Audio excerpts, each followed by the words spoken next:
ये कहानी एक ऐसे विनाशकारी समय की है जब पूरी दुनिया के वैज्ञानिकों को समंदर की गहराइयों में कुछ ऐसा मिलता है जिसने विज्ञान के होश उड़ा दिए हैं। दुनिया भर में एक साथ अजीब घटनाएं होने लगती हैं। कहीं व्हेल्स जानबूझकर जहाजों को डुबो रही हैं, कहीं समुद्र की गहराइयों से ऐसा जहर फैलता है जो मिनटों में पूरा इलाका खत्म कर देता है, और कहीं पानी के नीचे मौजूद कोई अनदेखी ताकत इंसानों को चुन चुन कर मार रही है। तो चलिए शुरू करते हैं। कहानी की शुरुआत में एक नॉर्वेजियन मछुआरा सुबह सुबह समुद्र में मछली पकड़ने निकलता है। सही जगह मिलने पर वह जाल फेंक देता है, लेकिन जब वक्त आने पर वह जाल वापस खींचना चाहता है तो अचानक कुछ गड़बड़ हो जाती है। वह चाहे जितनी ताकत लगा ले, जाल हिलता तक नहीं। अगले ही पल कोई अनजानी ताकत उसे सीधे समुद्र में खींच लेती है। उसके हाथ में पकड़ा जाल भी धीरे धीरे नीचे डूबने लगता है। वह हिम्मत करके गोता लगाता है, चाकू निकालकर जाल काटने ही वाला होता है कि तभी उसे ऊपर से अंधेरा सा महसूस होता है। ऊपर देखता है तो उसके होश उड़ जाते हैं, क्योंकि अनगिनत मछलियां उसे चारों तरफ से घेर चुकी होती हैं। कुछ ही पलों में वह मछलियों के झुंड में पूरी तरह गायब हो जाता है। दूर से देखने पर सिर्फ एक खाली नाव समुद्र के बीच रह जाती है। लेकिन अजीब घटनाएं यहीं खत्म नहीं होती। अगली सुबह करीब 30 टन वजन वाली एक टाइगर शार्क की लाश रहस्यमय तरीके से समुद्र तट पर मिलती है। उसका शरीर बुरी तरह जख्मी होता है। दो समुद्री जीवों पर रिसर्च करने वाले जांचकर्ता हैरान रह जाते हैं। सवाल उठता है कि आखिर कौन इतना ताकतवर है जो समुद्र के इस बादशाह को मार सकता है। लियोन के दिमाग में सबसे पहला शक आसपास के मछुआरों पर जाता है। वे एक बुजुर्ग मछुआरे से मिलने जाते हैं। लियोन जब अपना मकसद बताता है तो बूढ़ा कुछ कहे बिना उन्हें बंदरगाह ले जाता है। वहाँ एक छोटी नाव दिखती है जिस पर टाइगर शार्क ने हमला किया था। उसी रात तड़के उन पर शार्क ने अटैक किया था। आमतौर पर शांत रहने वाली टाइगर शार्क उस दिन बिल्कुल पागलों जैसी हो गई थी। इतनी बड़ी शार्क और इतनी छोटी नाव, जान बचाने के लिए मछुआरों के पास पलटकर वार करने के अलावा कोई रास्ता नहीं था। लेकिन इतना करना भी किसी वयस्क टाइगर शार्क को मारने के लिए काफी नहीं था। साफ था कि उसकी मौत के पीछे कोई और वजह थी। बूढ़ा मछुआरा जाने के बाद लियोन का मन और भी बेचैन हो जाता है। आखिर टाइगर शार्क इंसानों पर अचानक हमला क्यों करने लगी है? रात होते ही समुद्र के नीचे निगरानी करने वाला चार्ली भी कुछ गड़बड़ महसूस करता है। समुद्र में लगे बॉय से चेतावनी सिग्नल मिलने लगते हैं, इसलिए वह हालात देखने के लिए खुद पानी में उतरता है। जल्द ही वजह सामने आ जाती है। डिटेक्टर एक मछली पकड़ने वाले जाल में फंस गया था। वह जाल खोलने ही वाला होता है कि तभी उसे पास से एक अजीब सी आवाज सुनाई देती है। वह घबरा जाता है, जल्दी जल्दी जाल खोलकर डिटेक्टर को पकड़ता है और सतह की ओर तैरने लगता है। पानी से बाहर निकलने पर इस बार कोई हादसा नहीं होता। वह सुरक्षित नाव पर चढ़ जाता है। फिर भी न जाने क्यों वह जोर जोर से हाँफ रहा होता है और अंदर से ऐसा महसूस करता है जैसे मौत को छू कर लौटा। लेकिन उसका काम अभी खत्म नहीं हुआ था, क्योंकि उसे डिटेक्टर दोबारा समुद्र में डालना था। इस बार वह अपने बॉयफ्रेंड को मदद के लिए बुलाता है। सही जगह तय करने के बाद दोनों मिलकर डिटेक्टर नीचे उतार देते हैं। वापस लौटने ही वाले होते हैं कि चार्ली के बॉयफ्रेंड की नजर पानी की सतह पर किसी ऐसी चीज पर पड़ती है जो उसने पहले कभी नहीं देखी थी। चार्ली हुक की मदद से उसे बाहर खींच लेता है। फिर वह अपने बॉयफ्रेंड को समझाने के लिए एक छोटा सा ट्रिक दिखाता है। बॉयफ्रेंड पूरी तरह सन्न रह जाता है। चार्ली बताता है कि समुद्र में मरने के बाद शरीर सड़ता है, उससे मीथेन गैस बनती है और दबाव में वही मीथेन जमकर आग वाली बर्फ यानी फायर आइस बन जाती है। उसके हाथ में जो चीज है वही फायर आइस थी। शुरू में चार्ली ने इसे ज्यादा गंभीरता से नहीं लिया, लेकिन जैसे ही उसने समुद्र की सतह की ओर देखा, उसका चेहरा जम गया। पानी पर बड़ी मात्रा में फायर आइस तैर रही थी। एक दो टुकड़े होना सामान्य था, लेकिन इतनी ज्यादा मात्रा बिल्कुल असामान्य थी। उसने तुरंत अपने सीनियर्स को रिपोर्ट किया। ऊपर वालों ने भी यह देखकर झटका खाया। सबको लगा कि कुछ तो बहुत गलत हो रहा है। चार्ली को आदेश मिला कि वह इस समुद्री इलाके पर लगातार नजर रखे और जरा सी भी गड़बड़ी हो तो तुरंत रिपोर्ट करे। पिछले कुछ दिनों से लियोन लगातार आसपास के समुद्री इलाके में व्हेल्स की गतिविधियों पर नजर रखे हुए था, लेकिन उसे कोई खास नतीजा नहीं मिल रहा था। तभी एक दिन उसने आखिरकार व्हेल्स के पास आने की आवाज सुनी। उसने तय किया कि वह खुद समुद्र में जाकर उनकी हालत को जांचेगा। उसी वक्त एक टूरिस्ट बोट भी यात्रियों से भरी हुई उस दिशा में बढ़ रही थी जहाँ व्हेल्स दिखाई देने वाली थी। कुछ ही देर में लियोन के सामने एक बहुत विशाल जीव उभरा। ये एक बड़ी हम्पबैक व्हेल थी। ऐसा लग नहीं रहा था कि वह लियोन को नुकसान पहुंचाना चाहती है। मानो हल्का सा इशारा करके वह वापस गहराई में चली गई। लियोन ने मन ही मन सोचा कि ये व्हेल्स तो उतनी आक्रामक नहीं लग रही जैसी बूढ़े मछुआरे ने बताया था। लेकिन क्या सच में ऐसा ही था? थोड़ी ही देर में 4 वयस्क किलर व्हेल्स उस इलाके में आ पहुंची। वहीं दूसरी तरफ टूरिस्ट्स को आने वाले खतरे का बिल्कुल अंदाजा नहीं था। उन्हें व्हेल्स देखकर इतना जोश आ गया कि सब मोबाइल निकालकर फोटो और वीडियो बनाने लगे। उन्हें यह नहीं पता था कि जो हम्पबैक व्हेल अभी अभी लियोन के पास आई थी वही अब उनकी तरफ बढ़ रही थी। अगले ही पल वह व्हेल पूरी ताकत से टूरिस्ट बोट पर जा गिरी। नाव 2 टुकड़ों में टूट गई और सारे यात्री समुद्र में जा गिरे। चारों तरफ अफरा तफरी मच गई। लियोन मौके पर पहुंचा ही था कि किलर व्हेल्स भी वहां पहुंच चुकी थी। कुछ लोग किसी तरह बच गए, लेकिन कई लोग किलर व्हेल्स का शिकार बन गए। इन्हीं में लियोन की सबसे अच्छी दोस्त लिसा भी थी। अब सवाल उठता है, किलर व्हेल्स और हम्पबैक व्हेल्स इंसानों पर हमला क्यों कर रही हैं? क्या इसकी वजह समुद्र में छोड़ा गया न्यूक्लियर वेस्ट है जिसने उन्हें भड़का दिया, या फिर इसके पीछे कोई और कहीं ज्यादा गहरी वजह है? उधर एक मिशेलिन स्टार शेफ रसोई में रखे लॉबस्टर को काटने ही वाला था कि अचानक उसके हाथ रुक गए। उसने देखा कि लॉबस्टर के शरीर से रुई जैसी सफेद तरल चीज निकल रही थी। इतने सालों के करियर में उसने ऐसा पहले कभी नहीं देखा था। वह उसे ध्यान से देखने ही वाला था कि अचानक और भी ज्यादा सफेद तरल बाहर निकल आया। शेफ गुस्से में आकर अपने सहायक को लॉबस्टर हटाने और सफाई करने का आदेश देता है। वह लॉबस्टर को उठाकर पास खड़ी एक महिला कट्टर को देता है और खुद सफेद तरल को साफ करवाने लगता है। महिला कट्टर लॉबस्टर को ग्राइंडर में डाल देती है, लेकिन जैसे ही वह मशीन चालू करती है, लॉबस्टर के अंदर की सफेद तरल चीज उछलकर उसके ऊपर पड़ जाती है। वह देखती है कि सब कुछ नाली में बह गया है, तो ज्यादा ध्यान दिए बिना वहाँ से चली जाती है। लेकिन रात होते ही अजीब घटनाएं शुरू हो जाती हैं। शेफ के हाथ बेकाबू कांपने लगते हैं, पसीने से तर हो जाता है और शरीर में जरा भी ताकत नहीं बचती। मजबूर होकर वह फिर से सहायक को बुलाता है। उसे लगने लगता है कि अगर वह तुरंत बाहर नहीं गया तो वहीं दम घुट जाएगा। वह किसी तरह खुद को संभालते हुए रेस्टोरेंट से बाहर निकलता है, लेकिन कुछ ही दूर जाकर जमीन पर गिर पड़ता है। उसके मुंह से गाढ़ा काला खून निकलता है। एक लॉबस्टर की वजह से उसकी जान चली जाती है। रसोई में मौजूद बाकी दोनों की हालत भी कुछ ठीक नहीं थी। दोनों की ताकत भी जवाब दे चुकी थी। महिला कट्टर खुद को संभालने की कोशिश करती है,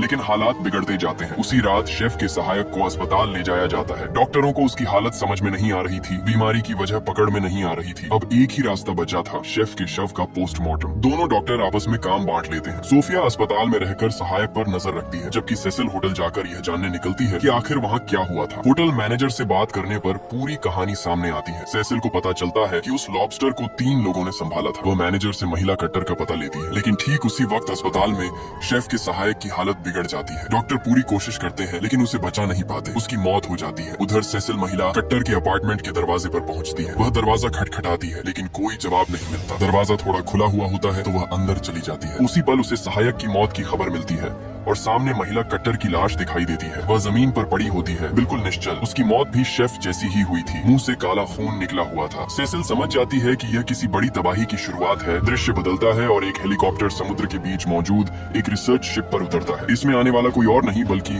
समुद्री जीवों पर रिसर्च करने वाला मशहूर वैज्ञानिक डॉक्टर सीगल होता है। टाइगर शार्क के इंसानों पर हमलों के बाद से इस समुद्री इलाके पर कई एक्सपर्ट्स की नजर बनी हुई थी और सीगल उन्हीं में सबसे आगे था। जैसे ही डीप सी कैमरा समुद्र की गहराइयों में पहुंचता है, स्क्रीन पर जो दिखाई देता है वह सबको चौंका देता है। नीचे चारों तरफ सफेद सफेद मीथेन बैक्टीरिया फैले होते हैं, जिन पर अनगिनत बर्फीले कीड़े रेंग रहे होते हैं। अगर ये कीड़े थोड़ी थोड़ी जगह पर जमा होते तो शायद सामान्य लगता, लेकिन जहाँ तक नजर जाती है हर तरफ वही कीड़े थे। ये नजारा बेहद अजीब और डरावना था। टीम जब पास जाकर इसे और साफ देखने की कोशिश करती है, तभी अचानक कैमरे की लाइट बंद हो जाती है। कुछ देर बाद लाइट फिर से चालू होती है। स्टाफ बताता है कि उन्हें भी समझ नहीं आ रहा कि ऐसा क्यों हुआ। सीगल फैसला करता है कि इन बर्फीले कीड़ों के सैंपल लिए जाए। कई तस्वीरें लेने के बाद उसे एक चौंकाने वाली बात दिखती है। इन कीड़ों के सिर्फ दांत ही नहीं थे, बल्कि जबड़े भी बन चुके थे, जबकि आमतौर पर ठंडे इलाकों में मिलने वाले बर्फीले कीड़ों में ऐसा कुछ भी नहीं होता। अजीब बात यहीं खत्म नहीं होती। सीगल जैसे अनुभवी समुद्री वैज्ञानिक ने भी कभी नहीं देखा था कि कोई जीव इतनी तेजी से बढ़े और फैल जाए। उनकी संख्या इतनी जल्दी बढ़ रही थी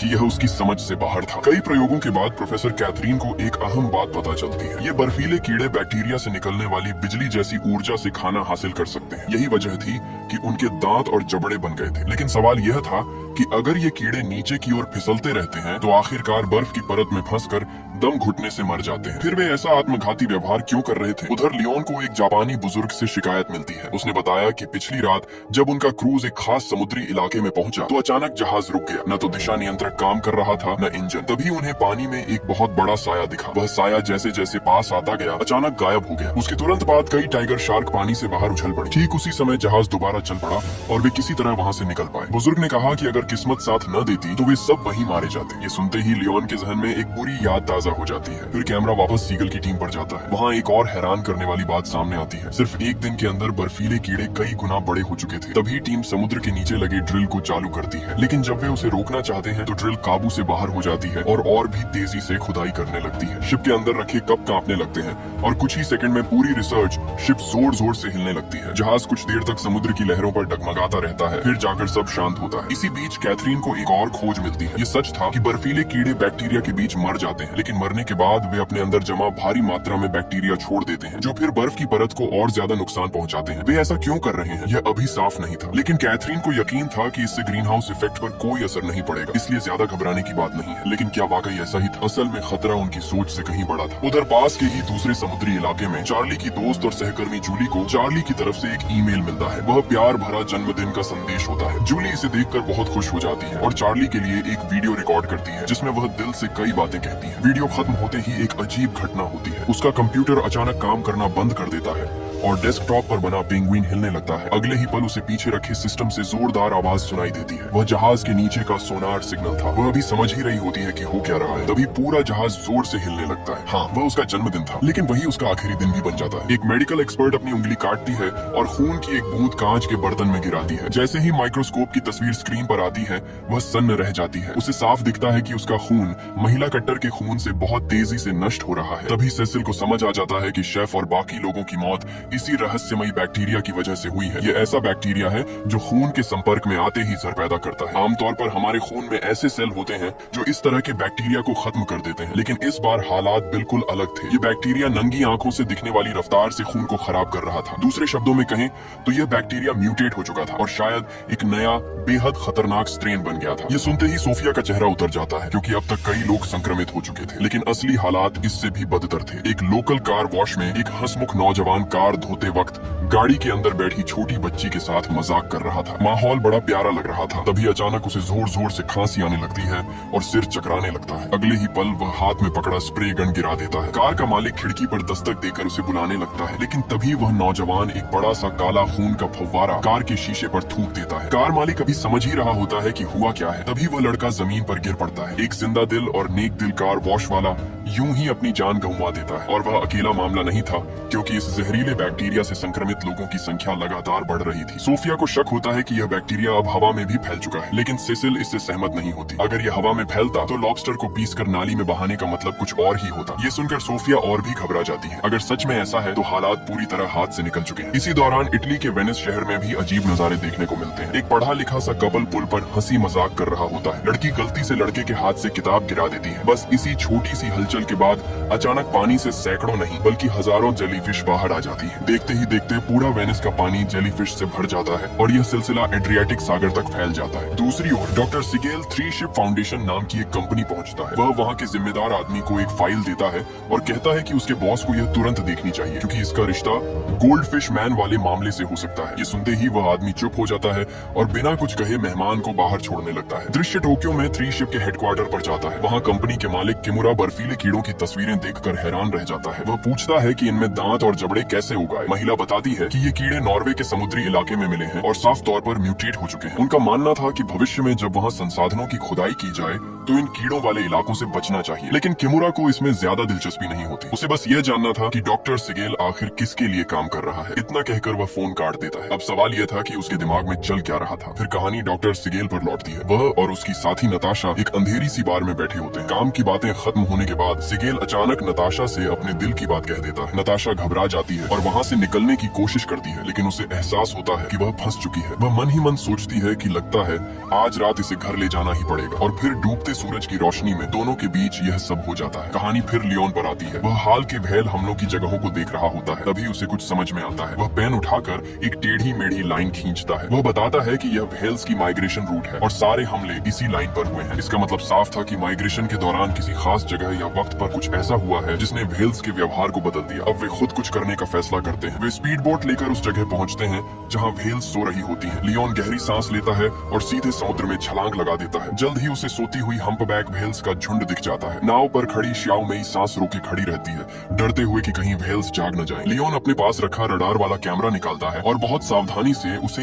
एक हम्पबैक भेल के शरीर पर चिपका देता है। लेकिन जैसे ही वह वापस लौटने वाला होता है, श्याओ मेई का डर सच हो जाता है। भेल्स जाग चुकी होती है। भेल्स के जागते ही पानी के अंदर माहौल बदल जाता है। लियोन तुरंत समझ जाता है कि अब जरा सी भी गलती भारी पड़ सकती है। वह बिना कोई तेज हरकत किए धीरे धीरे पीछे हटने लगता है। श्याओ मेई नाव पर जमी हुई खड़ी रहती है। दिल जोर जोर से धड़क रहा होता है। कुछ पल ऐसे लगते हैं जैसे समय थम गया हो। व्हेल्स कुछ सेकंड तक इधर उधर हलचल करती हैं, फिर गहराई की ओर बढ़ जाती है। लियोन किसी तरह सतह पर पहुंचकर नाव में चढ़ जाता है। दोनों बिना एक दूसरे की तरफ देखे खामोशी में वहां से निकल जाते हैं। नाव दूर जाते ही लियोन के दिमाग में साफ तस्वीर बनने लगती है। व्हेल्स, शार्क्स, जेलीफिश, बर्फीले कीड़े और अब इंसानों में फैलता बैक्टीरिया सब किसी न किसी तरह से जुड़े हुए हैं। ये सिर्फ अलग अलग हादसे नहीं हैं, बल्कि एक ही कड़ी के हिस्से हैं। समुद्र के अंदर कुछ ऐसा बदल चुका है जो पूरी इकोसिस्टम को उलट पुलट कर रहा है। उसी समय वैज्ञानिकों के बीच भी बेचैनी बढ़ती जा रही थी। डेटा साफ बता रहा था कि हालात तेजी से बिगड़ रहे हैं। जो चीजें पहले गहराई में सीमित थीं, अब सतह पर आ रही थीं, और जो असर पहले सिर्फ समुद्री जीवों तक था, अब इंसानों तक पहुंच चुका था। यह अब सिर्फ समुद्र की समस्या नहीं रही थी, बल्कि पूरी दुनिया के लिए खतरा बन चुकी थी। इस तरह वो लोग मौत को छूकर निकल आए। कुछ दिन बाद लियोन को उस रडार कैमरे का सिग्नल मिला। उसे समझ आ गया कि कैमरा हम्पबैक व्हेल से अलग हो चुका है, तो वो स्पीड बोट लेकर समुद्र में निकल पड़ा। थोड़ी ही देर में उसे वो रडार मिल गया। कहानी कुछ दिन पहले पर लौटती है। उस दिन चार्ली अपने बॉयफ्रेंड के साथ नाश्ता कर रहा था, तभी अचानक फोन बजा। जैसे ही उसे पता चला कि उसकी दोस्त जूली का जहाज जूनो डूब गया है,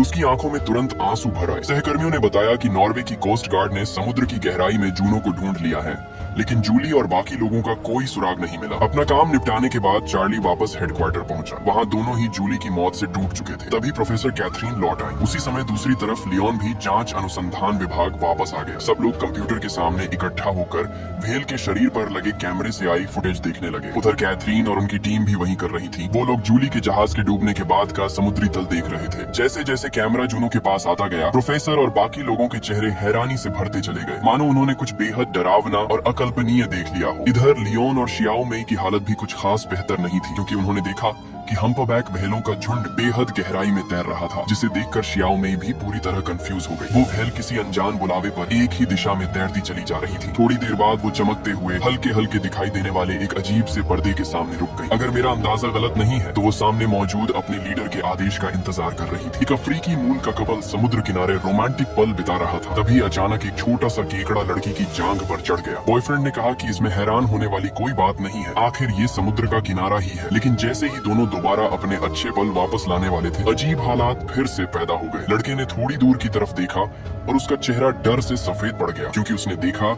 कि अनगिनत केकड़े झुंड बनाकर उन्हीं की तरफ दौड़े चले आ रहे थे। लड़के ने तुरंत अपनी गर्लफ्रेंड का हाथ पकड़ा और जान बचाने के लिए भागने लगा। दोनों छोटे स्कूटर पर बैठकर समुद्र किनारे के कस्बे में इधर उधर भागने लगे, लेकिन अगले ही पल केकड़ों की फौज पूरे शहर पर हमला करते हुए टूट पड़ी। केकड़ों के इस हमले ने जल्द ही डॉक्टर सेसिल का ध्यान खींच लिया, क्योंकि दक्षिण अफ्रीका में उनका जमीन पर आना तो बस शुरुआत थी। केकड़ों की ये फौज अब Rio de Janeiro, Okinawa, Mumbai जैसे कई शहरों में पहुंच चुकी थी। उनके जमीन पर आने की सबसे बड़ी वजह थी समुद्र के पानी का लगातार गर्म होना। मजबूरी में उन्हें ऐसा करना पड़ा। बाद में हमलावर केकड़ों को रेफ्रिजरेटेड ट्रकों में भरकर रिसर्च बेस लाया गया। सेसिल ने पूरी सुरक्षा तैयारी के बाद मेडिकल मशीन से केकड़ों को खोला। पहले उसने उनके पेट से थोड़ा सा गाढ़ा पदार्थ निकाला, फिर उस पर खून की एक बूंद डाली। कुछ ही पलों में उसने देखा कि खून की वो बूंद आंखों के सामने उस पदार्थ में समा गई। इससे साबित हो गया कि ये अजीब बैक्टीरिया सिर्फ लॉबस्टर में ही नहीं, बल्कि शायद हर समुद्री जीव के अंदर मौजूद है। दक्षिण अफ्रीका, ब्राजील, जापान और दूसरे देशों के एक्सपर्ट से बातचीत के बाद उन्हें हैरानी हुई कि हर समुद्र के केकड़ों का डीएनए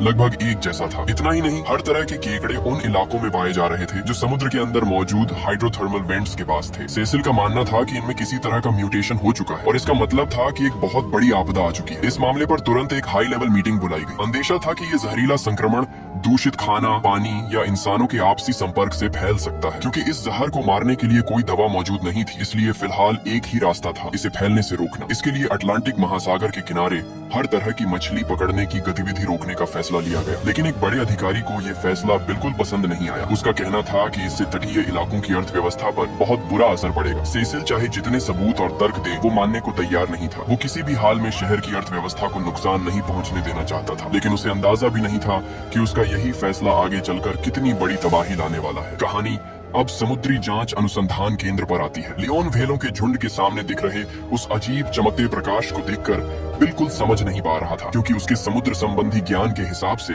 समुद्र में ऐसा कोई भी जैविक प्रकाश स्रोत मौजूद नहीं है जो इससे मेल खाता हो। ऊपर से वो जबरदस्त दहाड़ जैसी आवाज, जिसने सबको और ज्यादा उलझन में डाल दिया। आवाज सुनने में हम्पबैक व्हेल जैसी लगती थी, लेकिन ध्यान से सुनने पर साफ था कि वो उनकी आवाज नहीं थी। उसी वक्त लैब में लिसा को भी एक नई खोज मिली। उसका मानना था कि शायद उसने एक बिल्कुल नई प्रजाति खोज ली है। ये उपकरण उन्हें सांचुआन कंपनी के अधीन एक पोर्ट से मिला था, लेकिन सैंपल कम होने की वजह से वो अभी कोई पक्का निष्कर्ष नहीं निकाल पा रही थी। अगर सांचुआन कंपनी का एक और ऐसा ही सैंपल मिल जाए तभी बात साफ हो सकती थी। फैसला होते ही उसी रात लियोन अंधेरे का फायदा उठाकर चुपचाप सांचुआन के पोर्ट में घुस गया। सोचा तो उसने बहुत कुछ था, लेकिन हकीकत बिल्कुल उलट ही निकली। कुछ कदम भी नहीं चला था कि ड्यूटी पर मौजूद सिक्योरिटी गार्ड से सीधा टकरा गया। थोड़ी ही देर में कई गार्ड्स ने उसे जमीन पर दबोच लिया। मैनेजर ने साफ कह दिया कि अगर वो मुकदमे से बचना चाहता है तो उसे अपने आने का मकसद बताना ही होगा। मजबूरी में लियोन ने सांचुआन फाउंडेशन के दाबिन और ताइफेंग को सब सच बता दिया। जब उन्हें पता चला कि ये नया उपकरण जापान के समुद्री इलाके से आया है तो दोनों ने एक दूसरे को देखा। इसके बाद दाबिन ने कहा कि वो पूरा सहयोग कर सकते हैं, लेकिन शर्त ये है कि लियोन के पास इस खोज से जुड़ी जितनी भी जानकारी है वो सब उन्हें बतानी होगी। दाबिन ने भरोसा दिलाया कि उन्हें पूरी मदद दी जाएगी। जल्द ही उन्होंने ये बात माकिमुरा के सीईओ को बता दी। इस समय तेजी से बढ़ने वाले और दांतों वाले आइस वर्म पहले ही उनकी परेशानी बने हुए थे और अब एक और म्यूटेंट प्रजाति सामने आ गई थी। ये साफ तौर पर उनके संसाधन खनन के लिए बड़ा खतरा था। माकिमुरा ने भारी चिंता के साथ फोन काट दिया और साफ था कि वो किसी बड़ी योजना के बारे में सोच रहा है। दूसरी तरफ डॉक्टर सिगेल और उनकी टीम समुद्र की गहराई में आइस वर्म्स की प्रजनन स्थिति देखने जा रहे थे, लेकिन जैसे ही उन्होंने देखा उनके चेहरे पर हैरानी छा गई। समुद्र तल पर फैले आइस वर्म्स अब वहाँ मौजूद ही नहीं थे। उनकी जगह जमीन पर मशीनों से खुरची गई लंबी लंबी लकीरें दिखाई दे रही थी। सवाल ये था कि ये सब किसने किया। सिगेल को पूरा यकीन था कि ये नताशा की कंपनी की करतूत है, क्योंकि हाल ही में सिर्फ उसी कंपनी ने इस तरह के उपकरण खरीदे थे। नताशा ने कहा कि उसे इस बारे में कुछ भी पता नहीं है, लेकिन सिगेल उसकी एक बात भी मानने को तैयार नहीं थी। उसका गुस्सा पूरी तरह फूट चुका था और दोनों का झगड़ा यहीं खत्म हो गया। बाद में सिगेल ने अपने शक कैथरीन को बताया। उसका कहना था कि इस बात को सबके सामने लाना चाहिए, लेकिन कैथरीन ने इसका विरोध किया। उसका मानना था कि भले ही समुद्र तल पर माइनिंग की बात सामने आ जाए, कंपनी पर कोई खास असर नहीं पड़ेगा। ज्यादा से ज्यादा वो किसी एक इंसान को बलि का बकरा बना देंगे और वो इंसान शायद नताशा ही होगी। इधर चार्ली हेडक्वार्टर छोड़कर 6 पहियों वाले ट्रैक्टर से सर्विस स्टेशन वापस आ गया। बॉयफ्रेंड के साथ पूरी रात गुजारने के बाद सुबह उसका बॉयफ्रेंड काम पर निकल गया। जैसे ही चार्ली ने कंप्यूटर खोला और अनरीड ईमेल देखने लगा, वो अचानक चौंक गया क्योंकि उसे जूली की आवाज सुनाई दी। वो जूली का आखिरी ईमेल था जो उसने मरने से ठीक पहले भेजा था। आखिर में जूली की आई मिस यू सुनकर चार्ली टूट सा गया, लेकिन जब वो इस वीडियो को बार बार देखने लगा तो उसे जूली के पीछे खिड़की के बाहर एक हल्की सी अजीब रोशनी दिखाई दी। एक समुद्री सर्वे जहाज बहुत ही अजीब अंदाज में तेजी से गहरे समुद्र में डूबता चला गया। अपने दोस्त को खोने का गम चार्ली सहन नहीं पा रहा था, लेकिन उसी दौरान उसे एक बहुत बड़ा सुराग मिला, क्योंकि उसे खिड़की के बाहर दिख रही वो रोशनी बेहद अजीब लगी। और अजीब बातें यहीं खत्म नहीं हुई। उसने पहले सर्वे जहाज के डूबने के बाद रिकॉर्ड की गई ऑडियो क्लिप चलाई, फिर जूली के ईमेल की उस ऑडियो को चलाया जिसमें इंटरफेरेंस था। कई बार तुलना करने के बाद वो हैरान रह गया, क्योंकि दोनों ऑडियो की वेव बिल्कुल एक जैसी थी। उसे कुछ समझ आने लगा तो उसने तुरंत अपनी ये खोज कैथरीन और डॉक्टर सिगेल को बता दी। जूना जहाज के डूबने से पहले जूली के आसपास अजीब रोशनियां और लगातार रहस्यमयी आवाजें थीं, और ये आवाजें जहाज के डूबने के बाद वाली रिकॉर्डिंग से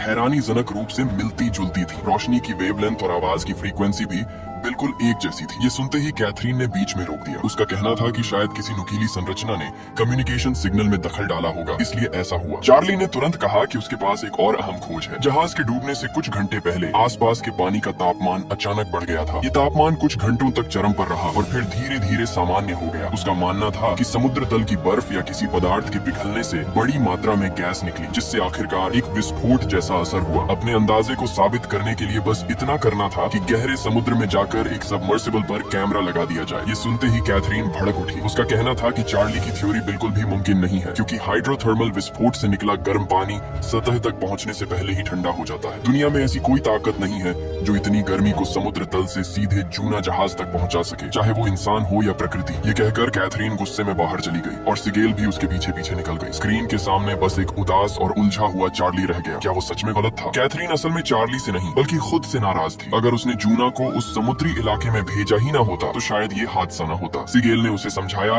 कि इसमें उसकी कोई गलती नहीं है, क्योंकि कोई भी भविष्य नहीं देख सकता। कैथरीन ये बात जानती थी, लेकिन फिर भी वो खुद को माफ नहीं कर पा रही थी। बातों बातों में सिगेल ने कहा कि उसे लगता है चार्ली का अंदाजा पूरी तरह बेबुनियाद नहीं है। ये सुनते ही कैथरीन ने उसे घूर कर देखा। अंदर ही अंदर वो भी ये बात समझती थी, बस किसी और को जोखिम में नहीं डालना चाहती थी। आखिरकार वापस आकर वो फिर से स्क्रीन के सामने बैठ गई और सोचने लगी। सिगेल नताशा से माफी मांगना चाहती थी, लेकिन उससे संपर्क नहीं हो पा रहा था। जब उसने नताशा के ऑफिस फोन किया तो पता चला कि नताशा ने इस्तीफा दे दिया है। तब सिगेल को एहसास हुआ कि उसने सच में उसे गलत समझा था। उसने नताशा के लिए एक मैसेज छोड़ा कि वो उससे मिलना चाहती है क्योंकि उसके पास एक बेहद जरूरी बात है। इसके बाद उसने सान जुआन के दाबेन को फोन किया। दाबेन ने उसे एक कनाडाई व्हेल एक्सपर्ट के बारे में बताया। उस एक्सपर्ट ने एक नई प्रजाति की प्रजनन गति देखी थी जो सिगेल द्वारा खोजे गए आइस वर्म्स की रफ्तार से बिल्कुल मेल खाती थी। ये दोनों समुद्री जीव संसाधन खनन को गंभीर नुकसान पहुंचा रहे थे, इसलिए उसका मानना था कि लियोन और सिगेल के बीच जरूर बहुत सी बातें कॉमन होंगी। कुछ देर बाद दोनों एक्सपर्ट्स आपस में संपर्क करने में कामयाब हो गए। लियोन ने बताया कि उसे व्हेल और उस नई प्रजाति के ब्रेन स्टेम में एक तरह का ऑर्गेनिक पदार्थ मिला है। कई बार टेस्ट करने के बाद उसने पाया कि दोनों में करीब 100 समान मॉलिक्यूलर कंपाउंड मौजूद है। लियोन ने आगे कुछ कहने के बजाय सिगेल से एक वीडियो देखने को कहा। बातचीत के आखिर में दोनों को एक ही एहसास हुआ, एक कनाडा में है, दूसरा यूरोप में। दूरी इतनी ज्यादा होने के बावजूद दोनों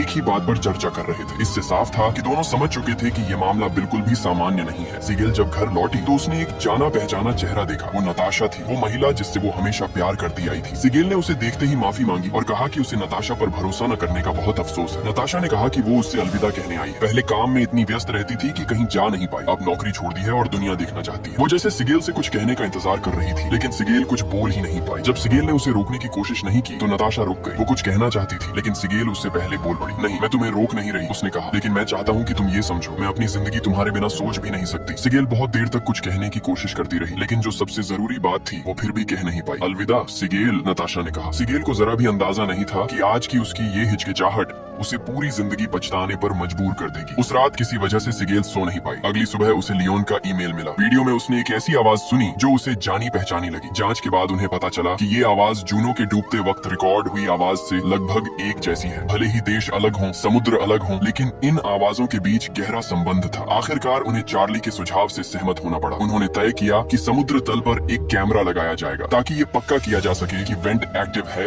या नहीं। सिगेल ने कहा कि वो खुद जाकर चार्ली से बात करेगी। जल्द ही वो हेलीकॉप्टर से चार्ली के द्वीप पर पहुंच गई। चार्ली ने वीडियो देखा और सिगेल ने उसे पूरी कहानी बताई। अपनी थ्योरी को सही साबित होते देख चार्ली बहुत खुश हुआ, लेकिन जब वो सिगेल को विदा कर रहा था तभी हेडक्वार्टर में एक बेहद खतरनाक सुनामी का सिग्नल पकड़ में आया। उसी पल रहीम के दिमाग में सबसे पहले चार्ली को चेतावनी देने का ख्याल आया। दुर्भाग्य से चार्ली के पास फोन नहीं था। रहीम घबराकर परेशान हो गया। उसी वक्त सिगेल हेलीकॉप्टर में बैठ चुकी थी और चार्ली स्टेशन की तरफ पैदल जा रहा था। तभी चार्ली का बॉयफ्रेंड गाड़ी चलाते हुए वहाँ से गुजरा। चार्ली को बिल्कुल अंदाजा नहीं था कि ये उसके बॉयफ्रेंड के साथ आखिरी मुलाकात होने वाली है। इधर सिगेल ने फोन उठाया। दूसरी तरफ कैथरीन की घबराई हुई आवाज थी। ये सुनते ही सिगेल के होश उड़ गए। उसी समय नताशा समुद्र किनारे एक रेस्टोरेंट में पहुंची। उसने कहा कि वो अपने बॉयफ्रेंड से अकेले में बात करना चाहती है। अगर मेरा अंदाजा सही है तो वो उससे ब्रेकअप करने आई थी, लेकिन बॉयफ्रेंड ने उससे कहा कि थोड़ी देर इंतजार करे। नताशा समुद्र किनारे चली गई और हवा महसूस करने लगी। उधर चार्ली अभी भी मुस्कुरा रहा था, लेकिन अगले ही पल उसका चेहरा बदल गया। वो अपने बॉयफ्रेंड की गाड़ी को रोकना चाहती थी, मगर उसकी आवाज वहां तक पहुंची ही नहीं। घबराकर वो पूरी ताकत से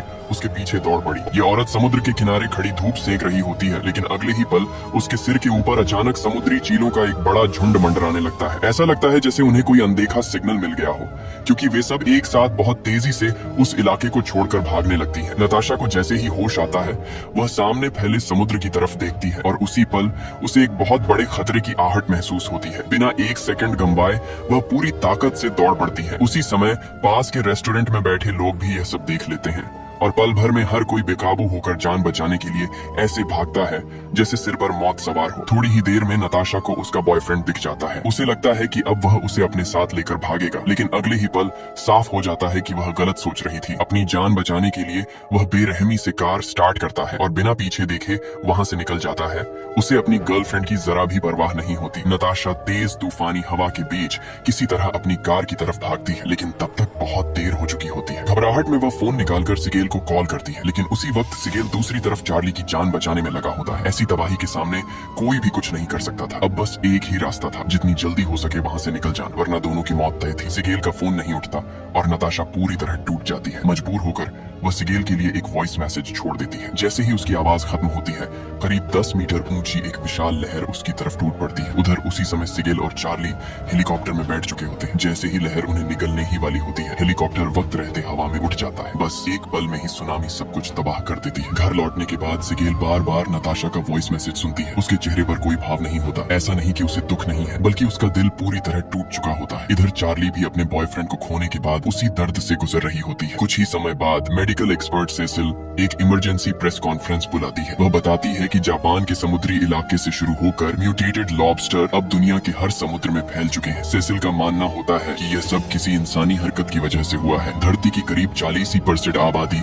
समुद्र के किनारे रहती है और अगर केकड़ों के झुंड इसी तरह जमीन पर चढ़ाई करते रहे तो इंसानियत को इतिहास का सबसे बड़ा पलायन करना पड़ेगा। इस हालात को रोकने के लिए सेसिल कुछ करने का फैसला करती है। उसी रात वह खुद सिगेल से संपर्क करती है और अपने मन की सारी बातें खुलकर रखती है। वो कहती है कि हाल के दिनों में जो कुछ भी हो रहा है उसे अब साइंस से समझाया ही नहीं जा सकता। पहले लॉबस्टर का मछुआरों के जाल में फंसना एक तरह से मजबूरी थी, लेकिन अब केकड़ों की फौज का इंसानों पर हमला करना पूरी तरह एक्टिव अटैक है। ये किसी भी तरह से नेचुरल साइंस से समझ में नहीं आता। सुनने में ये भले ही अजीब लगे, लेकिन सेसिल को लगता है कि यह समुद्री जीवों की तरफ से इंसानों के खिलाफ जवाबी हमला है, एक तरह का बदला। उसे बिल्कुल अंदाजा नहीं था कि सिगेल उसकी बात से पूरी तरह सहमत होगा। अगले ही दिन अलग अलग फील्ड के बड़े बड़े एक्सपर्ट एक साथ बैठते हैं और सारी घटनाओं को जोड़कर देखते हैं। इंसानों पर हमला करते व्हेल, दांतों वाले बर्फीले कीड़े, म्यूटेटेड ईल्स और बैक्टीरिया से भरे केकड़ों के झुंड। आखिरकार सब इस नतीजे पर पहुंचते हैं कि समुद्र की गहराई में जरूर कोई बेहद हाई इंटेलिजेंस म्यूटेटेड जीव मौजूद है जो सारे समुद्री जीवों के दिमाग को कंट्रोल कर रहा है और दुनिया का नया सिस्टम बनाना चाहता है। कुछ लोग तो यहाँ तक कहते हैं कि यह किसी एलियन इंटेलिजेंस का भी मामला हो सकता है। काफी सोच विचार के बाद फैसला होता है कि उन्हें गहरे समुद्र में जाकर सच्चाई का पता लगाना होगा, लेकिन इसके लिए बहुत ज्यादा पैसे और संसाधनों की जरूरत थी। Siegel world ocean research organisation से परमिशन मांगता है, लेकिन जवाब वही आता है जिसकी उम्मीद थी। उन्हें लगता है कि सिगेल का दिमाग खराब हो गया है। तभी 3 शिप्स कंपनी के मालिक किमुरा उन्हें एक मौका देता है। भले ही सिगेल रिसर्च ऑर्गेनाइजेशन को नहीं मना पाया, लेकिन वह किमुरा को जरूर मना लेता है। किमुरा कहता है कि उसने इस ग्रह से बहुत कुछ लिया है, अब वह उसे कुछ लौटाना चाहता है और समुद्र और धरती को हुए नुकसान की भरपाई करना चाहता है। हालांकि उसकी बातों के पीछे उसका अपना फायदा भी था, क्योंकि अगर सच सामने नहीं आया तो उसकी कंपनी को भी भारी नुकसान होना तय था। वजह चाहे जो भी हो, किमुरा का सपोर्ट उनके लिए किसी चमत्कार से कम नहीं था। रवाना होने से पहले सिगेल आखिरी बार सबकी सहमति लेता है। कोई भी पीछे हटने को तैयार नहीं होता। सब अपने अपने परिवार से भारी दिल से अलविदा कहते हैं। सिर्फ सिगेल अकेला बैठकर नताशा के वॉइस मैसेज सुनता है और फूट फूट कर रोता है। आगे की कहानी में सारे एक्सपर्ट समंदर के बीच सच की तलाश में निकल पड़ते हैं। जांच में पता चलता है कि अजीब साउंड वेव्स का केंद्र आर्कटिक में है। वहाँ पहुँचने पर साउंड वेव्स अपने सबसे खतरनाक लेवल पर होती है। तभी अचानक तेज बारिश शुरू हो जाती है और जहाज के नीचे नीली रोशनी फैलने लगती है, लेकिन किसी को इसका अंदाजा नहीं होता। जहाज की लाइट्स झपकने लगती हैं, सिस्टम में गड़बड़ियां आने लगती हैं, लेकिन जांच करने पर सब कुछ नॉर्मल दिखता है। माइक छोटी सबमरीन लेकर नीचे जाता है और 1.5 किलोमीटर गहराई तक पहुंच जाता है। सब कुछ ठीक लगता है, लेकिन चार्ली को कुछ गड़बड़ महसूस होती है। उन्हें एहसास होता है कि बाहर कोई उन्हें देख रहा है। लाइट बंद करने पर वे नीले चमकते हुए पॉइंट्स देखते हैं जो धीरे धीरे उनकी तरफ बढ़ रहे होते हैं। डर के मारे माइक ऊपर लौट आता है। कुछ देर बाद जहाज की बिजली पूरी तरह चली जाती है। जब सिस्टम दोबारा चालू होता है तो मॉनिटर पर दिखता है कि शाओ मेई बेहोश पड़ी है और उसका हाथ पानी में डूबा हुआ है। सेसिल उसे बचाने की कोशिश करती है, लेकिन हालात और बिगड़ जाते हैं। जांच में पता चलता है कि उसके शरीर में मौजूद सेल्स वही हैं जो लॉबस्टर और केकड़ों में पाए जाते हैं। इसका मतलब था कि सी मॉन्स्टर V2 उसके शरीर में घुस चुका है। चार्ली मशीन रूम के पूल में उस अजीब नीली रोशनी को देखता है जो कभी स्टार जैसी बनती है और कभी धुएं की तरह तैरती है। उसे डर नहीं लगता, बल्कि हैरानी होती है। बाद में पता चलता है कि ये नीले पॉइंट्स असल में VR नाम के सिंगल सेल ऑर्गेनिज्म हैं, जो मिलकर किसी भी शक्ल में बदल सकते हैं और जिनकी इंटेलिजेंस इंसानों की सोच से कहीं आगे है। सैम बताता है कि VR कम से कम 2.5 अरब साल से मौजूद है। चार्ली कहता है कि लड़ाई बेकार है, अब बस एक ही रास्ता है, VR से शांति का मैसेज देना। सेसिल को VR को मारने वाला केमिकल मिल जाता है जिससे उन्हें बातचीत की ताकत मिलती है, लेकिन एक बूंद केमिकल डालते ही VR गुस्से में आ जाते हैं। जहाज हिलने लगता है और माइक की मौत हो जाती है। VR जहाज को कंट्रोल करने लगते हैं और बर्फीले पहाड़ से टकरा देते हैं। हालात बेकाबू हो जाते हैं। सिगेल को एहसास होता है कि आखिरी कोशिश करनी होगी। फैसला होता है कि माइक के शरीर में VR इंजेक्ट कर उन्हें शांति का मैसेज दिया जाए, लेकिन चार्ली तय करता है कि वह खुद कुर्बानी देगा। वह सबमरीन में जाता है, खुद को VR के हवाले कर देता है। गहरे समुद्र में VR उसे नुकसान नहीं पहुंचाते, बल्कि उसकी भावना को समझते हैं। धीरे धीरे VR पीछे हट जाते हैं। समुद्र शांत हो जाता है और जहाज बच जाता है। VR इंसानों के साथ शांति से रहने का फैसला करते हैं और चार्ली के साथ एक हो जाते हैं। अगली सुबह लहरें चार्ली को किनारे तक छोड़ देती हैं। जैसे ही वह आंखें खोलता है, इस कहानी का एक खूबसूरत अंत हो जाता है।